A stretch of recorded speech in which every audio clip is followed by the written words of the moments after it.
Welcome to the Naked Gospel, where shame has no power, God's glory is boundless, and we get to carry that story in our bodies. Here we have conversations about sex, singleness, marriage, pornography, parenting, everything beyond and in between. We're featured on every major podcast platform, as well as YouTube. So please like, subscribe, share, so that you can join the movement that is already achieving a revival of sexual integrity throughout the entire kingdom. Hey everybody, this is Whaler, and I am here with my new friend, Sam Jolman. I'm super eager to talk about all kinds of things with this fellow, as I spent months in his book with another group of fellows that I came to trust even more than I had already because of the kinds of conversations we were having centered around the content of this book. The Sex Talk You Never Got. And those of you that have been with us for a while, you know that title is going to be real interesting to us since we have the Sex Talk for Parents protocol. And I knew when I saw the title of the book, it's like, this probably means we were made for each other. We just haven't had the chance to meet and figure it out yet. So Sam, welcome to the Naked Gospel. What do you usually say when you meet somebody at a backyard cookout? What's your way of introducing yourself? Oh, that's fascinating. Well, Whaler, thank you. Obviously, people don't know. We've been chatting for a good 20 minutes, 15 minutes or so already. So that resonance is there. What do I say? We had to discipline ourselves to get to the episode, right? That's right. Yeah, let's hit record. It is interesting. I was at a wedding this last Friday night, and I'm a therapist and an author. And then if they get curious about, oh, you're an author, like you've written something, and then I say the book, and it's interesting because I've had, some people are just so ready to talk about their story, and talking about the sex talk, that you didn't get or how it went wrong, is often an easy way into somebody's sexual story. And I've been amazed, like the guy at the Verizon wireless store or on a vacation with my family in the mountains, just the kind of conversations it brings up on Friday night. A few of those happen at the wedding. And then there are, of course, the few that are a little like, and you sense like, oh, man. And I always think to pray for them. Like what shame does it provoke? Because there's certainly those that have, men that have said, hey, I really screwed it up with my own kids. And, but what's interesting is then they'll say, and I didn't get a sex talk, and you start to hear the generational neglect and struggle that gets passed down. So yeah, it's not a light topic to jump into at a dinner party, but I try to leave some grace for people and how they experience it. Mm-hmm. Yeah. Whenever I get asked the question, and it's always, in those settings, usually women congregate over here, the fellows kind of find their pocket before you're back mingling as couples and all that. And so the fellows standing around a an impromptu campfire while the burgers are grilling, and all the guys, like, so what do you do for work? And you've got the firefighter, the EMT, the policeman, this guy's a lawyer. I know every time when it gets to me, like, it depends on what kind of company I'm in. I might adapt the answer a little bit. Yeah. If that's got to be real quick and dirty and I don't have time to get stuck, I'll just be like, oh, I work in addiction recovery. Oh, and then, we skate on past it. Yeah. If there's a pocket, I'll go, I work for a sexual integrity ministry. And that always just breaks people. They go, wait, what? And then I have to say it slow. I work for a sexual integrity ministry. And then they go, what is that? And then it turns into a 20-minute interaction. Nobody else gets that talking about their profession. Yes. But they've never heard that description of a full-time employment before. Yes. And even with people that aren't in the household of faith, they'll be like, okay, so you're talking to men and women about pornography and masturbation. And it's like, yeah. It's like, how do you find these people? It's like, they find us. Like, what? And then it turns into this really gospel-y occasion. I would be rude if I ever started a conversation with a statistic or a story that was harrowing, But once they get curious and they're asking me the questions, I'm rude if I'm not interacting with it. Right. It always begins kind of alarming, but then just proceeds beautifully every time. Yeah. Is that That's your cool. experience when you get to talk about the book in public settings? Yeah, there's such a for example, like I did my audiobook recording. I was able to do my own narration, which Yes. was like, maybe better than even writing the book was actually getting to read it You to feel the readers. book in a completely different way when you go for that Yes. ride. Yes. Yes. And so, but here I am in a room with a couple audio engineers, and both men. And, the question was like, oh man, I don't know what they're going to do with this. I don't know Mm. who they are, what their story is. But one of the guys at the end, each actually in their own way, interjected parts of their own story. But one of the guys at the end, we had an hour-long conversation when we finished, and he just poured out his own story and said, I was in every page of your book. Mm. And Mm. just to be able to help him, he said that the thing you wrote that was the most disruptive to me is the idea that I can get my innocence back. And he said, I feel ruined. There are parts of my story that I felt like destroyed me and made it impossible that I could recover and actually have a sense of innocence. And, and here's a man saying that through tears. I mean, that was gold, right? It's like, there are people that want to go here and they just don't know, like very similar to what you've shared. There's some people that just don't know there's a place or a way to have a conversation about your sexuality that can be restorative. It doesn't have to be titillating, and it can actually be meaningful and life-changing. I think we're just so used to sex being sex jokes or locker room talk or kind of bordering on titillation, right? I mean, that's the guys at my CrossFit gym this morning, right? That's what she said jokes, and you're like, oh man, it feels like what's right behind the surface of that kind of joking. I don't know. But You often, get to have an occasion like that with the your audio stories pour out. engineer.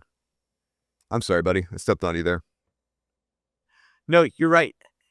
Yes, I Well, got it's a like chance. if the book never met anybody except for him, Right. that single encounter still validates all the years of work it took you to produce this thing to reach Yes. him. Yeah, and honestly, if I reflect on it, it might be the first experience. I had beta readers, but they were friends. And so here was like the first time, because I recorded it before launch, right? So here was the first time of like hearing like, how's this gonna land in just a dude's life, right? And yeah, that was I drove home and wept with like, thank you, God. Yes. And right, you're right. Like that one guy made it all worth it. I was like, I'm good. I'm good. How many days were you in the studio with them? Well, there's a story there as well. We ended up going 4 full days. It was supposed to be probably closer to 4.5. It was the last day I showed up, and one of the audio engineers said, I mean, he was ghost white when I walked in the room, and I was like, oh man, this guy did not have a good day. And I was like, hey man, how's it going? Because we were just supposed to do like wrap ups. It was like, I think we had like an hour or two that we needed to do. He's like, oh, we'll knock this out. Well, apparently the audio file had corrupted for like 2 days worth of recording. And he's like, I've never had this happen. Both engineers, they're like, we have a collective 45 years worth of experience. We've never had what happened happen. We don't even know what happened. My voice was digital. And so anyway, they never figured out what happened. So he's like, you've got to do the first 3-4 chapters over, and we have a day. And so I went for a long walk. I had a talk with Jesus, and I stepped back in. And what was interesting is then they both said, one of the guys said, I'm Catholic. The other guy said, I'm a Christian. And which I had not known. And they said, we both think we need to pray over this book. Because we just don't have an explanation for this. So we did. So that was another powerful moment of like, and then I blitzed and did like, it felt like the Holy Spirit, like just, like Moses getting his arms held up or something. Yeah, right. Like, go gadget vocal cords. Yeah. So That's a lot. Yeah. Well, good work. That's a serious marathon to run and then to run again. Congratulations on getting through. Thank you. I have some favorite things in the book, and having done it with some fellows that were like, I had a really good pocket with guys for this book. One of the fellows is a lifelong pastor. One of the guys is a lifelong missionary in a very remote region. Talking New Tribes kind of translation work, and so in the spec op side of the kingdom. Another fellow, very erudite, studious, devout in the way he studies through his relationship with the Lord.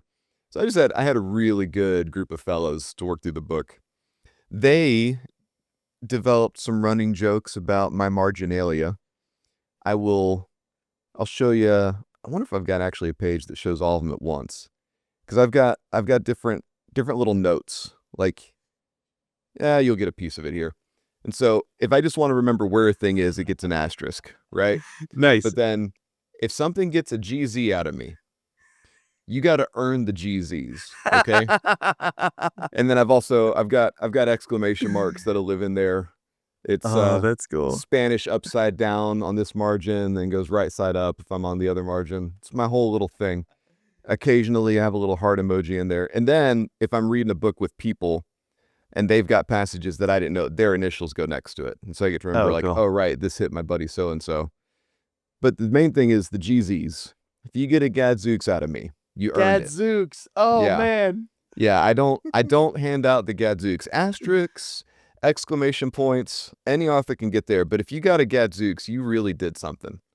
So I wanted to visit some of the gadzooks moments with you. Oh, man. Thank you. Which you didn't get any pregame about these, so you don't have any idea what I'm about to hit you with. That's great. Are you ready? Are you ready to enter the marginalia of gadzooks? Dude, let's go. All right. So on page 111, you say, a ritual of blessing becomes twisted into a curse. We cannot love that which we don't talk about. That statement hit me between the eyes. Because in our world, most of our work is domestic with our being Americans, but throughout the year, we're also talking to people internationally and in many instances able to start small groups in other countries around the world. And it's crazy to hear about the cultures that do not talk about sex at all.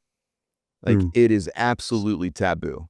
In some cases, they don't even talk about the body, but in many, there's no talk about sex whatsoever. It is an absolute do not cross line.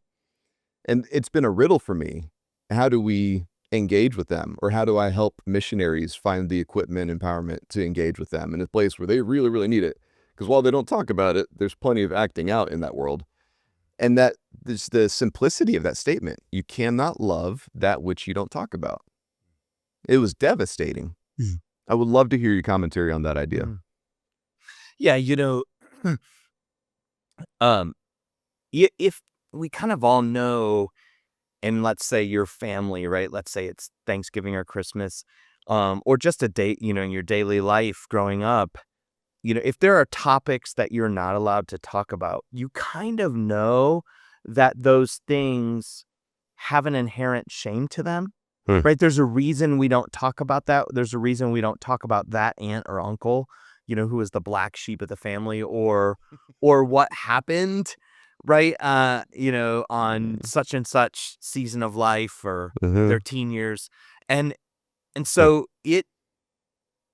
evil loves, and this is a line from Dana Allender, evil loves silence and secrets because that's where it can breed shame, right? And cast this inherent shame over something. So if you never got a chance to talk about your sexuality, or never got a chance to talk about it well or vulnerably, right? There's an inherent shame you already have about your sexuality, even apart from sin or guilt, right? Or what you think you've done or a way you've acted out.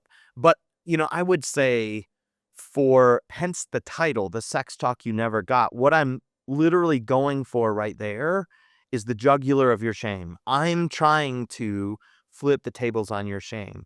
And so for most of us, that when we didn't get an adequate sex talk, right, the assumption is sex just sort of runs itself. It doesn't really need much conversation. It's just plumbing and it works. And you'll figure it out, right? Which happens for no one. Everyone has some kind of struggle around their sexuality. I'm not saying they all have sexual abuse, right? Or deep trauma per se, but I know that everyone has struggle. There's a stat that 85% of couples, which is essentially everyone, will have physical dysfunction at some point in their marriage. So, you think of just even physically, does the plumbing just work? No, right? Or even how we narrate the plumbing, right? We say vagina rather than vulva, right? Which leaves out a woman's pleasure inherently. So even things like that, I let saw a alone, comedian say that's kind of like calling your entire face your throat. yes, yes, that's accurate. Yes, and I've talked to couples, who, one couple had no idea that a woman could experience an orgasm for 10 years into their marriage. And and the heartache of that for them, to find that out. Thankfully, they did, through counsel. But, there again is to say this area of our lives, when there's nowhere to go to talk about it, it just doubles, triples, quadruples your sense of shame. Apart from any conversation on sin. Now add in then, struggles with lust or pornography, the sense of just, I am perverted, I am twisted, I'm etc., right? I'm a monster. All of the things that can then start to haunt you there. Evil just has a heyday with silence. So I'm trying to invite, there's a way to talk about this that's actually formational in a good way, right? We talk about spiritual formation, but there's actually a way to do sexual formation that's beyond just the plumbing, right? It's not just a body act like sneezing. It's actually very integrated into your heart. As I say, your heart as a lover. So that's what I was trying to go after, is I'm trying to kick in the door on your shame, and help you turn the table on it. It was one of the things that continued to endear me to you more as I got deeper into the book. Because, sometimes with the nonfiction, the first couple chapters are where they pull out all their magic tricks, and then you get deeper into the book. It's like, oh, you already spent all your ammunition. You just had to hit a workout here. You have quite obviously read broad and deep for many years, because the citations you're pulling, the quotes you're referencing, those aren't the sorts of things that you could contrive quickly with some search engines and a bit of cleverness. You've been cultivating this for a long time. And how many of them are coming at you because of all the conversations you're engaging with people, mentors, pastors, the men that you're coming alongside in your practice, how erudite you were in being formed in these ideas and then bringing that into the cultivation of this work. It really did make me trust you more with how thoroughly you'd studied, but it wasn't purely clinical the way you did it either. It was synaptic in the heart on every page. And there is this wonderful balance you struck between, let's talk about the technical stuff, let's get into the nervous system, and also, I want your soul. This is for the deepest part of you, the part that hasn't been allowed to be seen in a long time. And that isn't something you get with every author, even on a subject where they're passionate about it. And so I want to thank you for the kind of diligence you brought, and that this could be a work that would, I know you had to hustle through it. I know it's not easy to get through the project, but how much character formation you brought to it before there was even a book to begin. It's a beautiful thing, and you come through the book quite a lot. And I'll be honest, I was a little cynical at the beginning.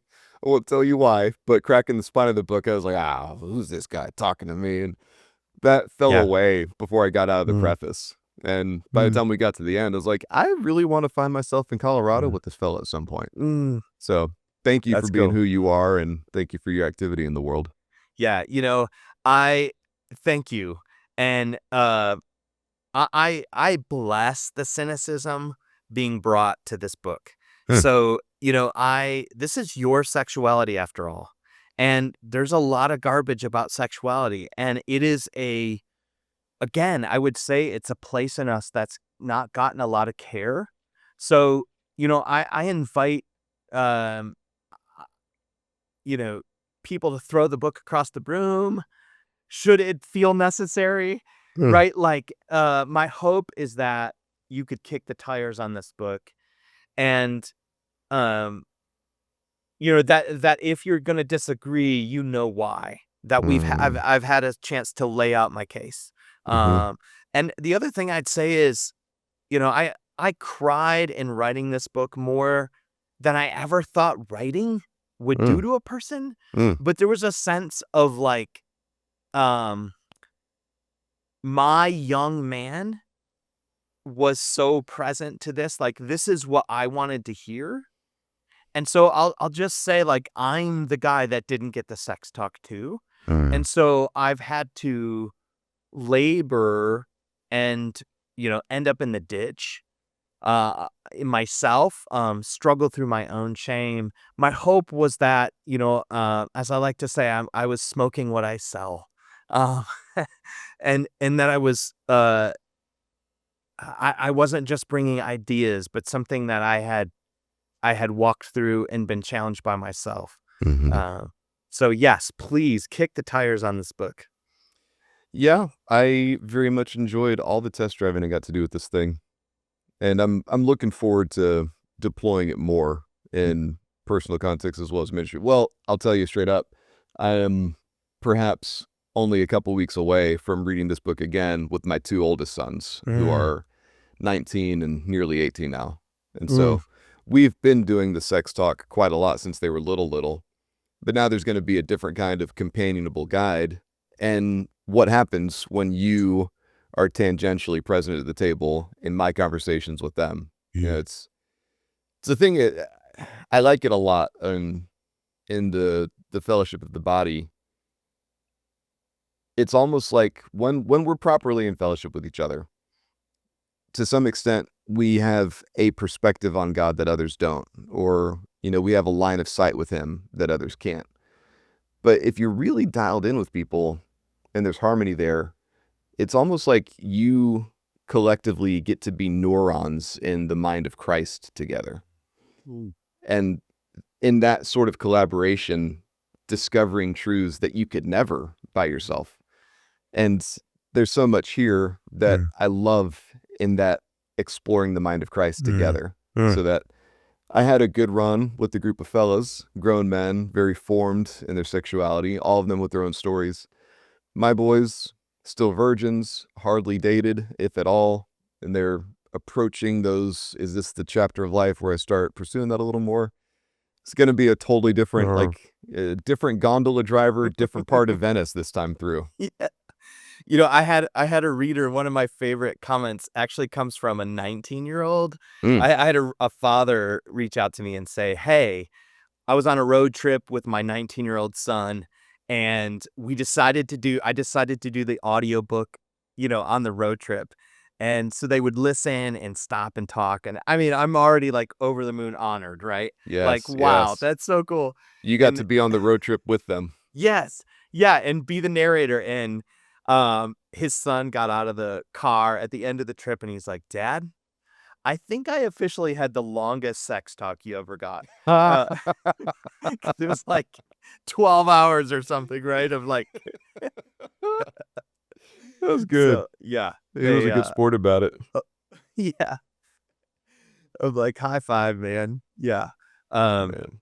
but man, I'm honored. Yes. And I've been amazed, other fathers that have emailed and said, being able to talk to my son about his lover heart Hmm. has been a real gift to have a context for sex. Mm-hmm. A father that mentioned, it's prom season. And so he was like, how do I talk to my son about how to show up well? And even things like how to ask a girl questions and get to be interested in her, right? Like all the kind of social way of pursuing someone's heart, Mm-hmm. let alone then how to honor her body Mm-hmm. on the night of prom. And he's like, man, thank you for we went through the category of the lover, like how to be a good lover. Is not just what you can get, but how well you pursue and honor and show up. So anyway, it's been a real treat to hear some of those conversations as well. That's cool. They're holding up the mirror for you as well. Yeah. There's things you're discovering in the book because of their perspectives on it. Yes. Yeah, and I keep thinking every time I hear that, I think about, my goodness, if I had been 18 and gotten a conversation about my lover heart, what? I was so, as I share a couple stories in the book, I was so the uninitiated lover. In many ways, both in how to pursue a woman's heart, how to be more than physical, how to risk asking a girl out, how to emotionally connect, how to attach, what's attachment. But then let alone just also my journey with pornography to understand it, there's way more going on here than just lust, right? Or an overactive sex drive, beginning to understand my own story of shame. Like, there's, again, some of why I had the tears through writing the book was, just having to pause and grieve parts of my own story in the process. And certainly ways that I participated in not being a good lover, right? Certainly played other roles in my story, but yeah. So I'm relishing in and honored that you would sit with your sons and have these kinds of conversations. Well, you did all of the things that you were beckoning men to do themselves. Yeah, I have this page marked, but I won't waste time finding it right now. But you talked about the highest expression of courage being the level of vulnerability you can inhabit. And you were doing that with your own story. So that my group of fellows, when, we concluded the book before I was reaching out to you, I was going to do my homework before I reached out to you about the podcast. And at that point, I could do it in completely good conscience. I had zero inhibitions about meeting you, bringing you on. It's like, yes, let's put a loud microphone in front of this guy. But I asked them if they had any questions they wanted me to bring to you. And they already felt like they knew you in the book. Oh, that's so cool. And so I was like, come on, fellas, you got to give me some ammunition to bring in there. And they were just like, no, we're there. They did have one curiosity of if there was a thing, if there was a moment, a thought, what was it that compelled you to choose, yes, this is a book and I'm writing it? Was that a moment? Was that more of a process?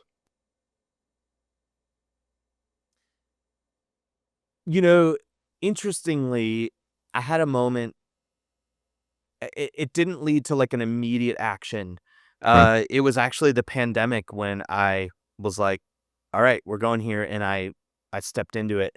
But there was a moment when the Me Too movement and the Church Too movement was happening, which was, this cultural conversation around the impact of male sexual harm, basically on primarily men, and the harm to women, where women were sharing their stories of sexual abuse, sexual trauma, but even just kind of the daily struggle with catcalls or being sexualized in certain places.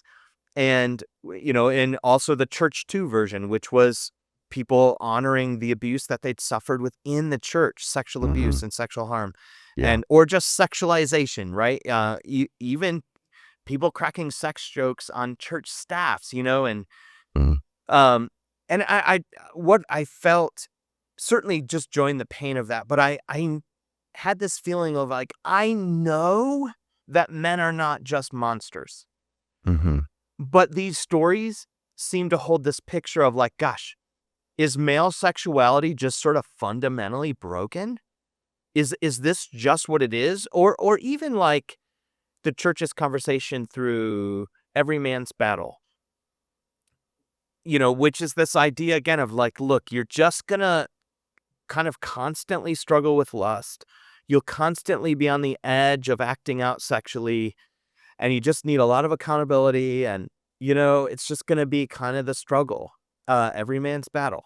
And I remember just feeling like there's no blessing in this of the goodness of male sexuality and Mhm. knowing, Mhm. right, the doctrine of original goodness, which preceded the doctrine of original sin, which is that our story begins in Eden, that there was something blessed in Adam's nakedness, Mm. literally, but also his sexuality. And so I know there's something really good here that's meant to image the glory of God to the world in male sexuality, Mm. obviously in all facets of who we are, but Mhm. particularly if God made this good, then how do we get there from, like these stories of the Me Too movement, which are just atrocious, right? Like just how much power, how much sexual desire had been weaponized. Um, you know, and so that's when I was like, somebody has to do this. Huh. And that's how it came. It didn't come as I think I can. Mm. It came as a resolution of somebody has to do it and I'm gonna try. Yeah. And I kept saying through writing the book, because you as a writer know this, I'm sure there are moments of just great despair in the writing journey. It, uh, I don't know any writer that feels good about the writing all the time, maybe even most of the time. Like you're slogging through rough drafts and how do you get these ideas to sing, right? And really have and really Mhm. taste good to people and work and actually be helpful. And so um I despaired often of like, I don't know if I'm the guy, but I'm gonna keep trying. Mm. Because somebody has to say this. Somewhere we need a return to a blessing of male sexual desire as the vision. And then sure, we can talk about how it breaks apart, how it falls apart, the shadow self, shame, how men act out of that. All of that is part of the story, but we have to begin with the vision, which, my opening chapter, you are a lover. Trying to cast this vision of that's the core of your sexuality. That's the most virile part of you is your heart. Mm. Right here's Adam breaking into poetry in the Garden of Eden, right? The first man to see a fully naked woman, Yeah. uh, who also naked himself, right? And so, again, wondering at what level he felt arousal. Mhm. Did he have an erection in that moment? Quite possibly. We know that his heart was aroused. And Mhm. that's what I wanted to notice is his body and his heart were in sync. And what does he do? Breaks into poetry, right? And then clearly they make love at some point. They have children. But just that vision for like um the poetic heart. And I'm not saying every man needs to be a poet, but what I am saying is that you are a lover.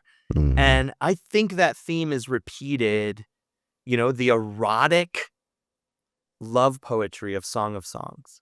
Yeah. Which one writer called the erotic psalms. It's this collection of poetry that, right, again, here are two lovers. Here's a man and a woman, obviously, but I'm writing to men. Here's a man making love and clearly passionate love to his wife. He loves her body. He writes poetry about every part of her body. Mm-hmm. And again, so he's not just making love and getting some Mm-hmm. and using her. He's actually in awe of her. Yeah. He's relishing in the beauty of her body, Oh. the beauty of who she is, and connecting it to all the sensuality of his life, right? He's a shepherd, and so he's comparing it to, the flock of goats coming down Mount Bashan. As your hair is as lovely as that. And things like you still have all of your teeth, which you know in that day and age was a thing. Free Yeah. dental work, right? You still have all of your teeth are like two lambs who have their pair, their twin. So, um, that lover heart of a man, that sensual, passionate, the part of a man that can experience beauty and awe. I was like, we got to get that back as the vision, so that we can then also understand how it falls apart. It sounds like you didn't know if you were the man for the job, but you at least wanted to try to be the man that you needed when you were in those earlier chapters in life. Yes. Yes. Yeah. Yeah. Isn't that interesting? The fathering of yourself, right? Which is part of the journey. What it looks like to speak to younger places in yourself, and yes, very openly, I will honor. I was writing to parts of me and parts of my own story, and Yeah. thinking of him, which I think is what brought some of the tears at times. I also am a father to 3 sons myself, and who are coming of age, a 13-year-old, an 11, and an 8-year-old. And I remember just thinking, like, I've got to have something to say Mm-hmm. that's more than like, hey, here's the plumbing and don't lust. Right. And that's all I got to say, like, Oh, me. so, Mm. and I know I tell stories in the book about some of these moments, but I am doggedly trying to find moments to call out beauty in the world. And, what's so that my sons' lover hearts have opportunity and space, right? In the masculine world, which is not, they're not going to have that in the junior high, hallway, most likely. Right. And maybe some buddies that will honor they like a girl, but to let my sons relish in a good sunset. And the gift now is that, my sons will come to me and say, Dad, you've got to step outside. This sunset or this sunrise is just amazing. And, that's like the best, echo back to me. So yeah, having something to say to them, has been really important. I love it.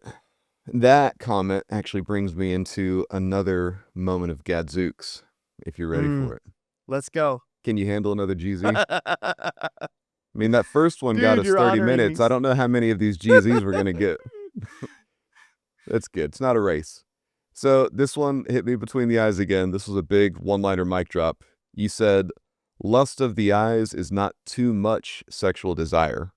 It's too little reverence, too little awe. Yes. Yes. And that's what you're talking about in the celebration of beauty, right? Mm-hmm. It's a thing you'll hear in some theological circles. The idea of original curse as opposed to using the language of original blessing. We have so much theology that's gotten downloaded into all of our traditions as if the Bible begins at Genesis 3, completely forgetting about the Edenic beginnings, which is our native habitat. And you're talking about this, the celebration of beauty, the cultivation of awe, that being at our core more than what you said earlier. Not the case that men are inherently monsters and there's no way out. Yes. Yeah, there's,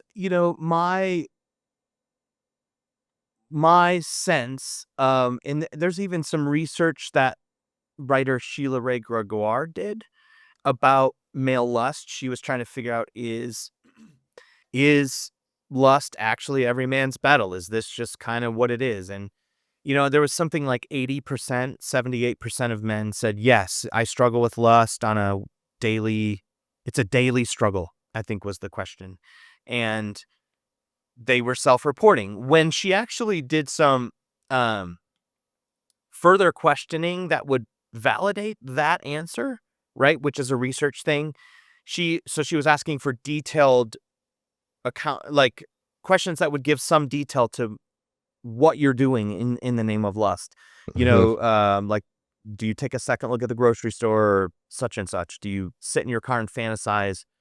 I think there were some other things, but what she found is only like 33% of men actually exhibited any kind of lust behavior. Mm-hmm. And even those, there was some question around just the haunting of pornography that they had seen. It wasn't active lust. It was like, I have a flash recall of past pornography. Mm-hmm. And so even that, she's like, that's a little gray. Is that an active state of lust, or is that almost like a flashback? Yeah, right? it's baggage of some kind, right? Right. And so she put it in there. She said, okay, we'll mark that as, okay, we'll consider that lust behavior. But only 33% of men. So 80% said yes. Only 33% had anything that could be validated as lust. So here's this large swath of men who think they're lusting, but they're not, as best we can tell. So what's going on? And her conclusion was, I think these men are just noticing beauty. Yeah. And they're having a body response, a natural response. Arousal is different than desire. Arousal is not the same as lust. Yeah. Experiencing beauty and having a body response, a heart response, and saying, wow, she's beautiful, or that sunset is beautiful. As I experience in CrossFit, like seeing these ripped dudes, like, man, you are a glorious being, right? That's not inherently lustful. That can Do I just get to be a member of the same species as you? right. You are a credit to our race. Right. I salute you. Yeah. Just honoring that bodies bear the glory of God. And it is far deeper than just what your body looks like. It is also, as I talk about long in the book, it is moral beauty. It's all that we are that's meant to move us, right? So, like the Olympics, I think is all about awe. Why do we watch the Olympics? Right? We are in awe and marvel at the capacity of a human body in motion. And and so, or you think of like a great singer or a musician or a dancer, right? All of that is human glory and human beauty.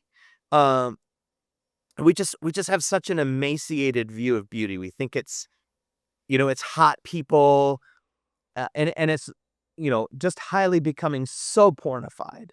Yeah. In terms of just this kind of strict, abusive ways that we define beauty these days. But what I'm inviting in all of that is, if you let your heart go to awe and really take in a person, you will be led to worship God, to say thank you to God for human glory, and have gratitude. And you can stop that.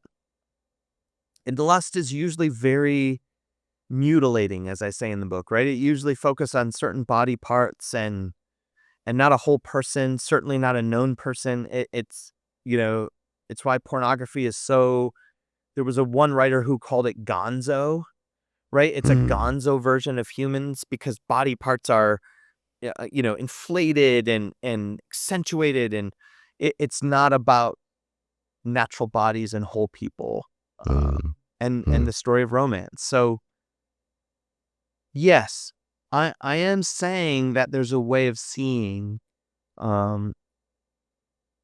one writer said in her book, Deep Play, and I'm forgetting her name, Diane Ackerman, she says, there's a way of beholding that is a form of prayer. Mm.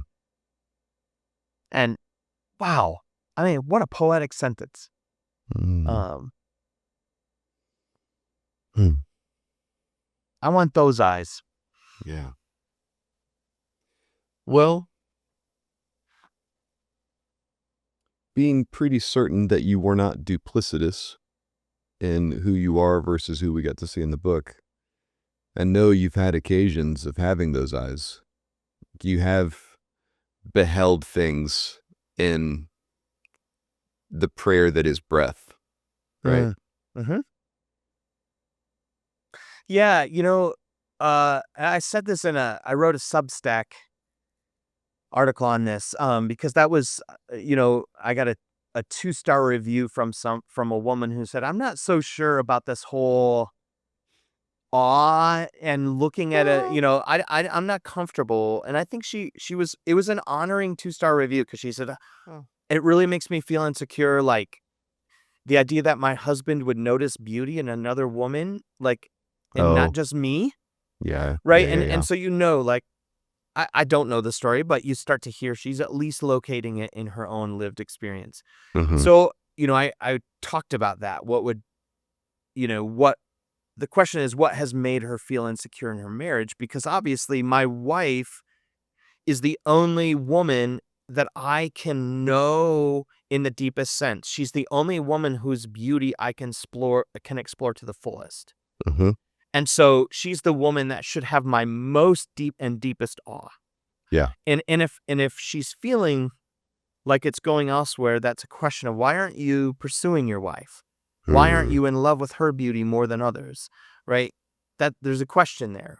But what I said at the end is, this time I was sitting at Costco and pumping gas at the and you get your gas going and then you stand there.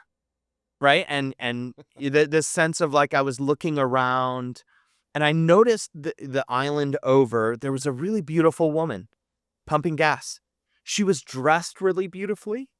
And again, this is all my, discernment. It appeared like it was not just like, oh, this is business attire. It seemed like she was on her way to somewhere, like a dinner party or, a play or a concert or something. But and again, I felt that sense of, whoa, this is a beautiful woman, right? And wanting to live what I say, I stopped and I said, okay, what is she stirring in me? Where am I going? And, so rather than, like, ditching into lust, right? What am I going to do in this moment? Because I'm taking in her beauty and I'm being moved by it. So now what? And, what came out of my heart is, gosh, I'm tired. It took me into my own body, and then where I went next was, I want to be a person who cares well for myself too. Like, here's a woman that was well cared for. She, like, her self-care. She had dignity. And so I said to myself, like, I want to be the person who cares well for myself. I want my glory to be cultivated. And then along with that was, and I want dinner parties. Again, this is all in my head. I don't know where she was going, but I want a life full of beauty and dinner parties and concerts. And I was just a guy driving home from work. I was, like, obviously exhausted. So it took me into, what I will notice is, if you don't ditch into lust, awe will take you into your core needs. Right? Like, I connected to my tiredness, but you could go to Isaiah in the throne room of God. What did Isaiah connect with in the presence of glory? Woe is me. Yeah. Right? Like, I'm not enough to be here. That when you don't go to lust, you're going to be drawn to connect with your own body, your own not enoughness, or at least what's going on inside of you. And you might find you're in a good place. And you can just say, wow, thank you, God, for beauty and this woman's beauty. But my sense is um, there will be a need to kind of check in with your body, um, and ask, what do I need?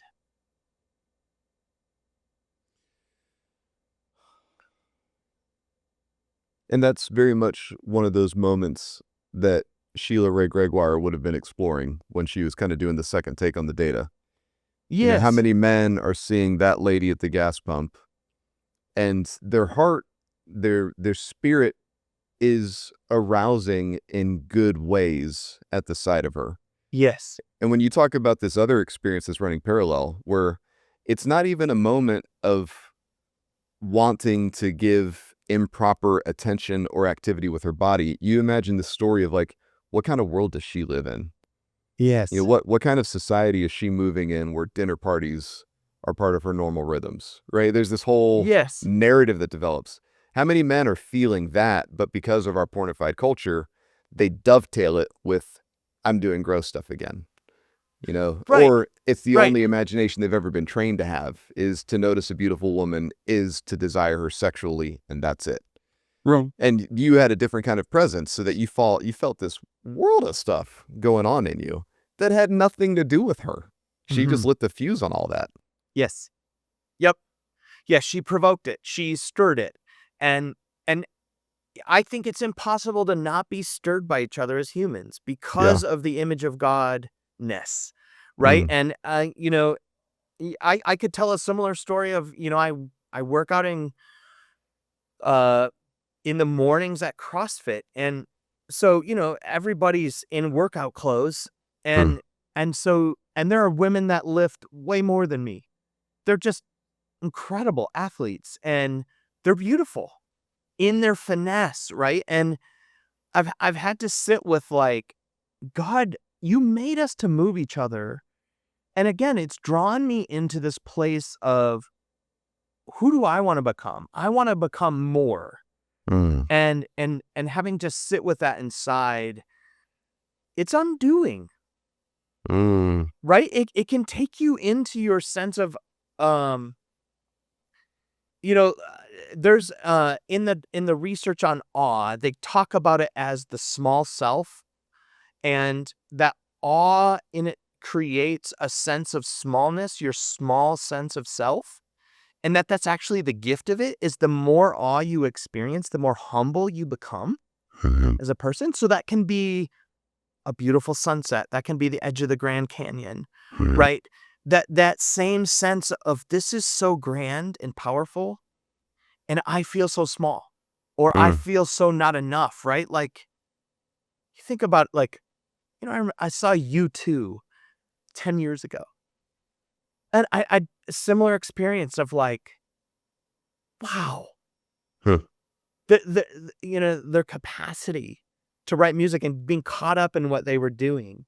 Um, I left wanting to be more. Like, I want to be that guy, but not like I want to be a musician, right? Because that doesn't feel like my craft, but I want to be more. I think that's the gift of awe. Mm. It's the gift of having awe. It's what little children experience with their parents, right? You're the hero to them. Um, they're meant to want to become like you, Mm. and become more. So, that's not easy. Sometimes that's actually very difficult. Like, I don't want to get into my body. I don't want to have to check in with what is going on inside of me. I just want to act out with lust. I just want to look at this Mm. pornography, or I just want to indulge looking at a part of this woman's body, or, and I, I, I can stand there and say, I get it. I get that that's hard to want to get inside of your own felt experience. It'd be easier to just ditch into lust. Um, but I think if you don't, you have an opportunity actually to become more right now by being brave with your vulnerability, by being brave with what doesn't feel like enough in you.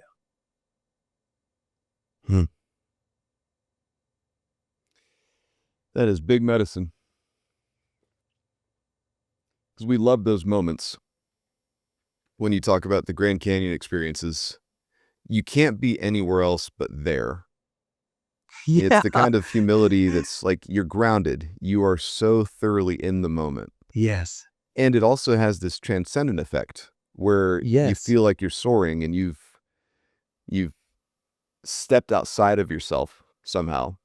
It's paradoxical, those moments, but we crave nothing more than that, which is so in the opposite. It's so contrary to what people don't get when all they're doing is satisfying lust.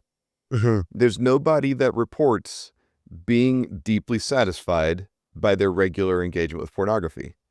They don't talk about transcendent experiences. Even the ones that want to say, oh, I'm just appreciating beauty. It's like, we can x-ray your head. We can fMRI your brain and prove how you're destroying yourself, as opposed to somebody that does their harder work of being vulnerable before the beauty that is so immense and penetrating that you have to deal with the question, am I sufficient? Yes. The music, the art, the science, the athleticism, am I sufficient? And the answer to that question, if we're being really honest with ourselves, is always equal parts yes and no. Right. Right. It's why everybody that met an angel in the Bible had to be comforted. Yeah. Right? Or God, right? Do not be afraid, right? Is the first thing they all have to say, because everybody's rendered terrified. And awe has, as the researchers say, it's on the upper reaches of pleasure, on the edge of fear. There's this, which is this vulnerability of like, right? It's Isaiah, woe is me, like I'm undone. Obviously that's the presence of God. So that's like, times 1,000 glory or Yeah. 1,000,000, right? Like infinite glory. Nth So degree. not just reflected glory, but even like when Moses' face is glowing, right? When he comes down the mountain from having been with God, they're like, cover your face. It's too much for us. It's too scary, right? They don't want to be moved by him. And you're like, what? Like, wouldn't you want to explore that? But I wasn't there, but I think that's the choice of, I had a client, and this is a man that I've walked with, and he's given me permission to share this story, but he was saying, the other day I was literally in the act of looking at pornography. I was acting out with pornography. And he said, I've read your book. So he's like, I had the presence of mind. I actually stopped and I let myself take in the beauty of these performers. And he's like, it killed the mood. Wow. He's like, suddenly I just couldn't handle it. Like I couldn't continue because I thought about these women as people and their stories and just took in the glory of them. And it was too much. And I quit. That was like another God moment of like, wow. We're reverence. In other words, he's returning reverence to his awe. Right? He's not just objectifying anymore. He's actually standing back and saying, whoa. That has stayed with me, that story of like, he was willing to let something in his heart turn in the very act of looking at pornography. That's a pretty wild encounter. Yeah. And I would say that's a big validating moment for the efficacy of your work. Yes. That's not a common story. And so Yes. that your analog book with 0 graphic illustrations can invade the space of a man's multimedia lusting that is generated by a billions-dollar empire. Yes. That's a big deal. Yes. Congratulations, sir. Thank you. That's no small thing. Yeah, that was like it actually worked moment as a writer of like, because man, that's huge. Obviously, yeah, that's good. See, I was afraid this would happen. I was afraid we would have too much to talk about and not enough time. I want to be respectful of your time. I know you still have a busy day ahead of you, appointments to keep and world to conquer. I wanted to talk to you about play and how we see that in the resurrection of the master. And then I was kind of wondering if we might explore potential disagreements on occasional allowances of masturbation and the propriety of nude art. But we had so much sandbox to play in, we didn't get to explore any of that. So Well, man, I would like to be really presumptuous and say we just need to do this another time.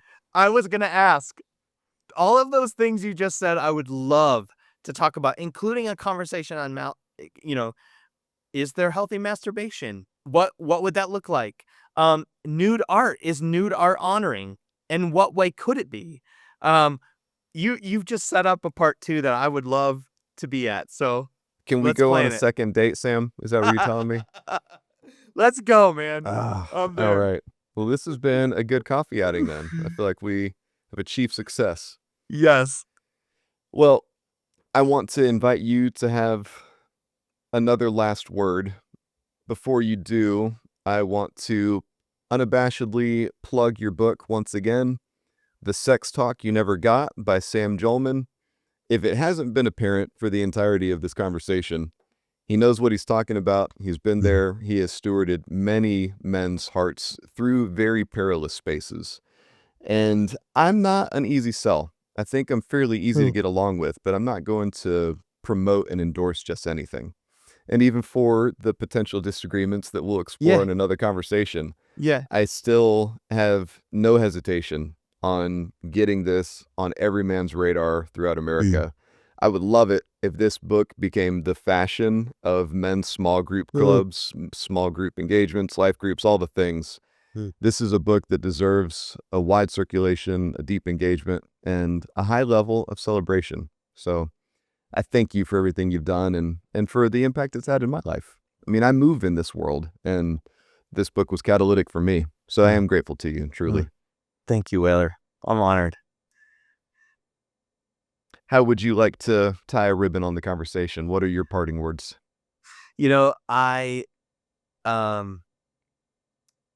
I'll go where I started, which is, I am coming for the enemy of your sexuality, which is, we tend to think of it as just sin. And I want to invite you have an original blessing on your sexuality. I believe that we all are born with Adam in the garden, and that something of that original blessing remains despite our sin, despite whatever happens to us. You can get your innocence back. You can get your sexual innocence back. And I want to invite you to a bit of ferocity, which is that you turn the table on your shame, that whatever has cast,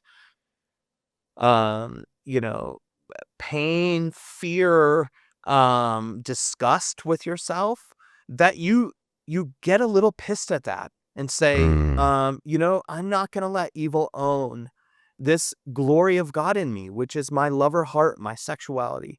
And that you rise up to say, I'm going to look a little deeper at my own story, so that I can unwind the spell of shame on me, and recover my innocence.